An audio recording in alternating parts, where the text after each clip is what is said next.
गणेश शाखेची आपण पाहतोय की वारंवार खरं तर काँग्रेस असू दे किंवा राष्ट्रवादी काँग्रेस यांच्याकडून सतत आरोप करण्यात आलेला होता या निवडणुकीमध्ये भाजपला निवडणुकांचे निकाल असू देत किंवा कल हे आधीच कसे काय कळतात याविषयी संशयाचा धूर या दोनही पक्षांकडून सोडण्यात आलेला होता, संशय निर्माण करण्यात आलेला होता।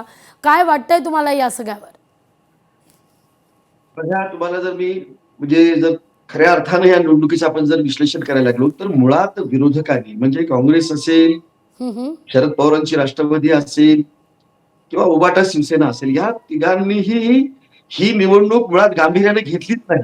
अगदी मुळात हे निवडणुका लढतानाच हारलेल्या मनानं लढत होते, तेव्हा हे जिंकतील कसे?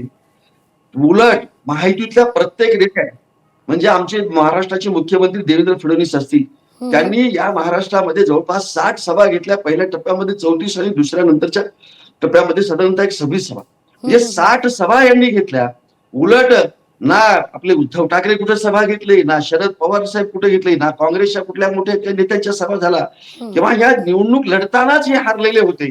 त्यांना वाटत होतं की आपण कुठल्या तोंडाने लोकांना काय जाऊन मतं मागावी, आपण काय केलेलं आहे म्हणून आपल्याला लोक मतं हे करतील, अशा स्वरूपाची एक परिस्थिती ह्या लोकांची होती आणि म्हणून हरलेल्या मनाने हे निवडणुका अगदी लढत आपण होते। उत्तर घेऊया गणेश शाखेजी यांच्याकडून या सगळ्याविषयी। कपिल डोके सुद्धा आहेत आणि विकास लवांडे सुद्धा। क्विक रिॲक्शन यावर घेऊया कपिल डोके यांची पण। लोकशाही मराठी ऐका, पहा, जागरूक रहा।